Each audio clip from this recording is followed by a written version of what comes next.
सुनिए जी, सर्दियाँ शुरू हो गई हैं और इस बार तो सर्दी के साथ-साथ बारिश भी हो रही है।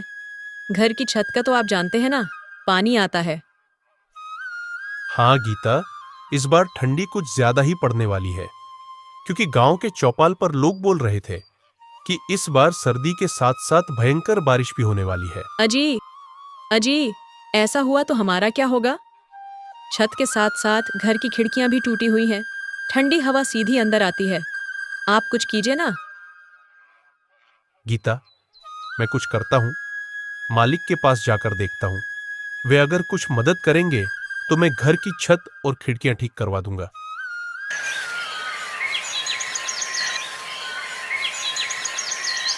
अगली सुबह भीमू मालिक के घर की तरफ चल देता है।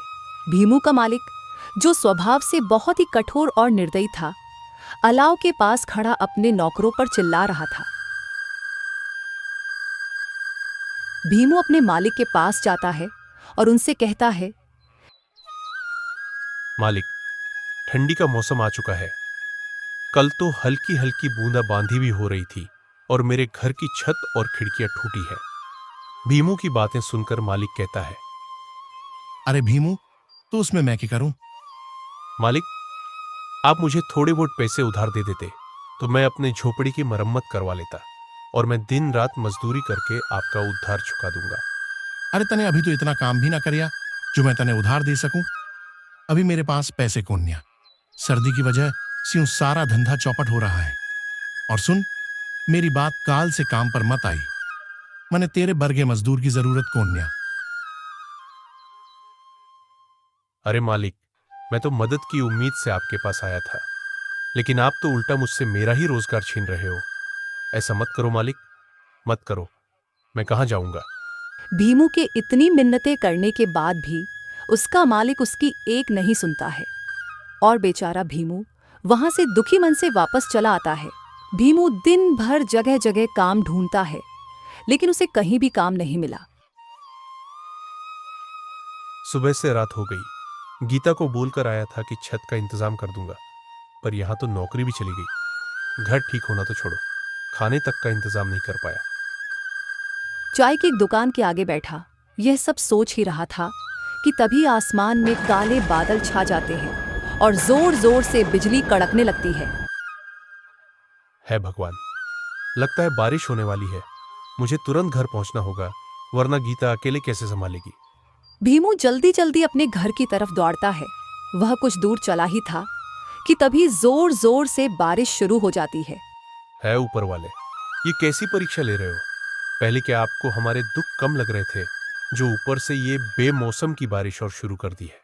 धीरे धीरे बारिश बढ़ जाती है और चारों तरफ पानी ही पानी हो गया था, मानो कोई समुद्र हो, जिससे भीमू का उसमें चल पाना बहुत मुश्किल हो गया था। भीमू काफी देर तक उस पेड़ के नीचे बारिश के रुकने का इंतजार करता है, लेकिन बारिश थी कि रुकने का नाम तक नहीं ले रही थी। उस तेज बारिश में घर के लिए चल पड़ता है। जहां तक भीमू की नजर जा रही थी, सब और पानी ही पानी था। छोटी छोटी झोपड़ियां तो पानी में देहकर बह गई थी। यह देखकर भीमू को अपने घर की चिंता होने लगती है। बेचारा भीमू जैसे तैसे करके अपने घर तो पहुंच जाता है, लेकिन जो वह देखता है उसके होश उड़ जाते हैं, क्योंकि घर में पानी भरा हुआ था और आधी आधी दीवार तक पानी पहुंच गया था। गीता, तुम ठीक हो ना? गुड़िया ठीक है ना? अजी, ऐसे कब तक चलेगा? ये हर रोज बारिश का पानी भरने से घर पूरा खोखला हो गया है। चलो गीता, पानी को घर से बाहर निकालते हैं। वे दोनों बाल्टी भर भर कर घर से पानी निकालने लगते हों, लेकिन वे जितना पानी निकाल रहे थे, उतनी ही देर में उससे भी दोगुना पानी घर में भर रहा था। माँ, मुझे डर लग रहा है। अरे मुन्नी, मेरी बच्ची, तुम डरो मत, सब ठीक हो जाएगा। गीता अपनी बेटी को दिलासा दिलाती है, और वे बेचारे इस समय कर ही क्या सकते थे। रात के आखिरी पहर बारिश रुकती है। वे जैसे तैसे करके उस रात को बिताते हैं। अगली सुबह भीमू कुछ लकड़ियां और खाने पीने का इंतजाम करता है, क्योंकि रात वाली बारिश में उनके राशन का सारा सामान बह गया था। उन लकड़ियों से भीमू अलाव जलाता है तो उन्हें ठंड से थोड़ी बहुत राहत मिलती है। ये बारिश का सिलसिला यूं ही कुछ दिन तक जारी रहता है। रोज रोज गीता और भीमू को घर का पानी निकालना पड़ता।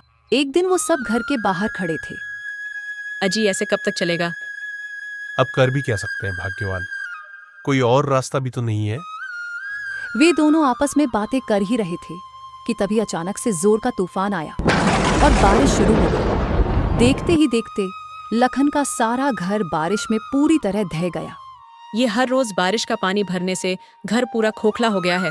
अगर हम लोग अंदर होते तो सोचो क्या होता। भाग्यवान तुम ठीक कह रहे हो, भगवान का लाख लाख शुक्र, कुछ अनहोनी नहीं हुई। पर अब ऐसे में हम मुन्नी को लेकर कहाँ जाएंगे? इतनी ठंड और बारिश में भीगकर हम सब बीमार हो जाएंगे। अजी अभी तो आज रात कहीं सर छुपाने की जगह मिल जाए, वही काफी है। कल का कल देखेंगे। वो हमारे पड़ोसी है ना, मंगल भैया, मेरा जिगरी दोस्त, उन्हीं के यहाँ चलते हैं। मंगल हमारी मदद जरूर करेगा। वो दोनों अपनी बेटी को लेकर मंगल के घर की तरफ उस तेज बारिश में चलते हैं और मंगल के घर का दरवाजा खटखटाते हो। अरे भाई, इतनी तेज बारिश में इतनी रात को कौन दरवाजा पीट रहा है? अजी बैठे बैठे बातें बना रहे हो, जाकर देखोगे तब पता चलेगा ना। खोलता हूँ दरवाजा भगवान।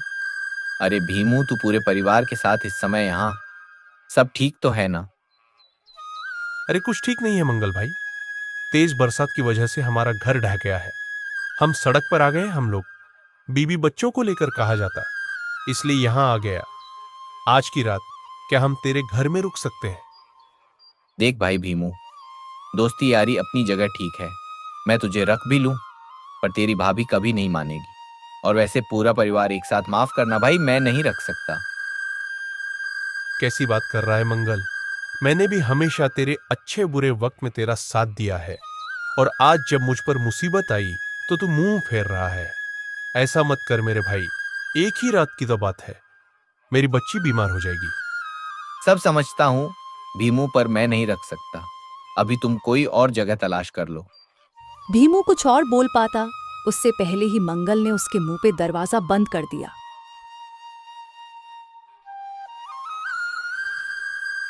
कौन था दरवाजे पर? अरे भाग्यवान, वो भीमू और उसका पूरा परिवार था। उसका घर टूट गया है, इसलिए यहाँ रुकने को आया था। मैंने बाहर का रास्ता दिखा दिया। अजी भीमू तो आपका अच्छा दोस्त है ना, उन्होंने हमारी कितनी बार मदद करी है, आपने ये ठीक नहीं किया जी। अरे भाग्यवान, ऐसा कुछ नहीं होता। उधर मंगल बरसात की मजे ले रहा था तो वही भीमू का परिवार तेज बारिश में बीच सड़क पर भीग रहा था। अजी आप तो मेरा दोस्त कहे कि जान लुटा देते ना, और उसने तो हमें एक रात घर में रुकने तक नहीं दिया। अरे भाग्यवान, वही तो बात है ना, बुरे वक्त में ही पता चलता है कि कौन अपना है कौन पराया। लेकिन मंगल से मुझे ये उम्मीद नहीं थी। गीता मुन्नी का माथा छूकर देखती है तो वह चिल्ला पड़ी। अजी मुन्नी को तो बहुत तेज बुखार हो गया है, ये ठंड से कांप रही है। अब हम क्या करें? जी आप कुछ कीजिए ना। मुखिया जी के घर चलकर देखते हैं, अब एक वही है जो हमारी मदद कर सकते हैं। हाँ जी, जल्दी चलो। वे तीनों जैसे तैसे मुखिया के घर पहुंचते हैं। हाँ भाई, भीमू बोल का हुआ कैसे आना हुआ? इतनी रात में काहे कुंडी बजावत है? मुखिया जी, वो बारिश से मेरा पूरा घर टूट गया, मैं बेघर हो गया हूं, मेरी मदद करो। आज रात रात अपने घर में ठहरने दो। क्यों भाई, मैंने तुम लोगों का ठेका ले रखा है, क्या पता नहीं तुम लोग कहां से चले आते हो मुंह उठाकर। मुखिया जी, आप गांव के करता धरता है, अगर बुरे समय में आप ही हमारी मदद नहीं करेंगे तो और कौन करेगा भला? अरे मुखिया हूं तो क्या हुआ, मेरी हवेली कोई धर्मशाला थोड़ी है। अब तो यहां से चुपचाप जा रहा है या नौकरों से धक्के मार के निकलूं? मुखिया ने उनकी एक भी नहीं सुनी और उन्हें धक्के मारकर हवेली से निकलवा दिया। रात भर वो कभी किसी रिश्तेदार का तो कभी दोस्त के घर का दरवाजा खटखटाते रहे, पर किसी ने भी उनकी मदद नहीं की। धक्का हार कर वे बेचारे एक पेड़ के नीचे बैठ जाते हैं। आज दिखा दिया लोगों ने, कोई किसी का अपना नहीं होता। आप हिम्मत मत हार, ये जी ऊपर वाला सब देख रहा है, वह हमारी जरूर मदद करेगा। एक दिन हमारे भी जरूर दिन बदलेंगे, और जिन्होंने आज हमें आंखें दिखाई है ना, भगवान उनकी आंखें एक दिन जरूर झुकाएंगे। वे रात भर ऐसे ही बारिश में भीगते भीगते अपनी किस्मत को रोते रहे।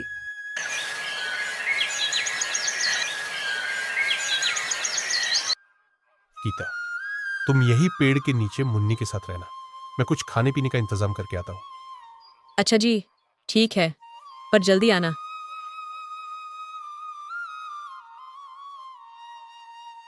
शाम होने से पहले भीमू अलाव जलाने के लिए लकड़ी, खाने पीने का सामान और मुन्नी की दवाई का इंतजाम करके आ जाता है। अब बारिश भी नहीं थी तो वह लोग आराम से उस पेड़ के नीचे ही रहने लगे। एक सुबह भीमू का दोस्त मंगल वहां से गुजरता है। अरे भाई भीमू, तेरे इतने बुरे दिन आ गए जो इतनी ठंडी में ऐसे पेड़ के नीचे रहना पड़ रहा है। थू थू थू, तुझे देखकर बड़ा अफसोस हुआ। बस मंगल भाई, वक्त वक्त की बात है। आज तुम्हारा समय है, तुम हम पर हंस लो। कभी ऊपर वाला हमारा भी समय लाएगा। अरे सड़क पर आ गए हो, फिर भी इतना घमंड, ऐसा क्या हाथ लग गया तुम्हारे? चलो कोई ना, तुम ऐसे में ही खुश रहो। मंगल उनका मजाक बनाकर चला जाता है, जिससे गीता और भीमू की आंखों में आंसू आ जाते हैं। गीता, तुम इसकी बात को दिल पर मत लेना। चलो ठीक है, तुम खुद का और मुन्नी का ख्याल रखना। मैं कोई काम देख कर आता हूं। भीमू काम की तलाश में वहां से चल पड़ता है और वह गांव में बहुत जगह काम के बारे में पता करता है, लेकिन उससे कोई काम नहीं मिला। गीता और मुन्नी मेरा इंतजार कर रहे होंगे। मुझे जल्द ही वापस लौटना चाहिए। जैसे ही भीमू वापस लौट रहा था तो वह देखता है कि गांव के चौपाल पर लोगों की भीड़ लगी है। अरे भाई, क्या बात है? आज यहाँ इतने लोग इकट्ठे क्यों हो रहे हैं? भाई, वो उदयपुर वाले अमीर सेठ मानक चंद है ना? वो गरीबों को ठंड में खाना और कंबल बांट रहे हैं। जाओ जाओ, तुम भी ले लो। ये सुनकर तो भीमू के शरीर में जैसे नई जान आ जाती है। वह झट से लाइन में खड़ा हो जाता है और सेठ मानक चंद से भोजन का पैकेट और कंबल लेकर वह फूला नहीं समाया। भगवान आपका भला करे। सेठ जी, आपने गरीब की मदद की। उस दिन भीमू की खुशी का ठिकाना नहीं था। वह कंबल और खाने को लेकर जाता है। वह भगवान का धन्यवाद करते हुए तेज कदमों से अपने परिवार की तरफ चल पड़ता है। अजी, आ गए आप। और ये नया कंबल कहाँ से ले आए आज? अरे गीता, वो उदयपुर वाले अमीर सेठ मानक चंद है ना, वे गांव में जरूरतमंदों को कंबल और खाने का सामान बांट रहे थे, तो मैंने भी वहां से ले लिया। इस कंबल से कुछ तो राहत मिलेगी। भीमू और गीता आपस में यह सब बातें कर ही रहे थे कि तभी उनके पास एक बूढ़ी औरत आती है। अरे बेटा, मैं 2 दिन से भूखी हूँ, मैंने कुछ नहीं खाया है, कुछ खाने को मिलेगा? हाँ हाँ, क्यों नहीं दादी, आओ बैठो। भीमू को जो सेठ से थोड़ा बहुत खाना मिला था, वह अपनी और अपने परिवार की परवाह किए बिना उस बुढ़ी अम्मा को दे देता है। बेटा, तुम्हारा बहुत बहुत शुक्रिया जो तुमने इस सर्दी में इस गरीब को खाना दिया, वरना आजकल ऐसा कोई नहीं करता। लेकिन बेटा, मुझे ये बताओ, तुम सभी इतनी ठंडी में यहाँ सड़क किनारे क्या कर रहे हो? भीमू उस बुढ़ी अम्मा को अपने साथ जो जो हुआ वो सारी बातें बताता है। अरे बेटा, तुम्हारे साथ तो बहुत बुरा हुआ, माफ करना। मैंने तो तुम्हारा सारा खाना भी खा लिया। अब इतनी ठंडी में तुम लोग क्या खाओगे? अरे अम्मा जी, कोई बात नहीं, मदद करना तो हमारा कर्तव्य है। अरे बेटा, मैंने आज तक तुम जैसा निस्वार्थी आदमी नहीं देखा। तुमने अपनी और अपने परिवार की परवाह किए बिना मुझे भोजन दिया। मेरे पास तुमको देने के लिए ज्यादा कुछ तो नहीं है, पर इसे रख लो। बेटा, तुम दिल के बहुत अच्छे हो। ये लो मेरी तरफ से एक छोटी सी भेंट, और इस गरीब का तुम्हें आशीर्वाद है। तुम जिस चीज को भी छू लोगे वह लोहे से भी मजबूत हो जाएगी। इतना कहकर वह बुढ़ी अम्मा वहां से चली जाती है। क्या लगता है भाग्यवान, क्या हो सकता है इस पोटली में? अजी, वो बूढ़ी अम्मा तो बहुत ही गरीब लग रहे थे देखने में। वो भला हमें क्या ही दे सकते हैं? खोलकर देखते हैं, तभी पता चलेगा। फिर भीमू और गीता उस पोटली को खोलकर देखते हैं तो उसमें बहुत सारे सोने के सिक्के थे। भीमू और गीता की खुशी का कोई ठिकाना नहीं था। अरे बाप रे, इतने सारे सोने के सिक्के! हाँ गीता, मुझे तो लगता है वह बुढ़ी अम्मा कोई साधारण इंसान नहीं थी। हाँ जी, सही कहा आपने। लगता है भगवान ने हमारी सुन ली। अब उनके दुख के दिन समाप्त होने वाले थे। भीमू उन सोने के सिक्कों को बेचकर उनसे एक बहुत अच्छा घर बना लेता है। अब उसके पास ठंड और बारिश से बचने के लिए एक अच्छा घर था और वह खुद का एक छोटा सा कारोबार शुरू करता है। कुछ दिन बीत जाते हैं। वो कहते हैं ना, समय बदलते देर नहीं लगती। एक दिन अचानक आसमान में काले बादल छा जाते हैं और हवाओं के साथ जोर जोर से बिजली कड़कने लगती है और देखते ही देखते भयंकर बारिश शुरू हो जाती है। वे तीनों आज बहुत खुश थे। वहीं दूसरी ओर गांव में हाहाकार मच गया था। चारों ओर बस पानी ही पानी नजर आ रहा था। सबके घर बारिश से टूटकर पानी में बह गए थे। सेठ मनीराम, जिसका घर गांव में सबसे मजबूत था, वह भी इस बारिश में धराशायी हो गया। जल्दी चलो, नहीं तो हम सब लोग यहाँ डूबकर मर जाएंगे। चलो चलो, सब लोग इकट्ठा होकर भीमू के घर पहुंचते हैं। में सब लोग भीमू के घर पहुंचते हैं तो यह देखकर हैरान हो जाते हैं कि भीमू का घर ज्यों का त्यों खड़ा था। भीमू उन सभी को अपने घर में शरण देता है।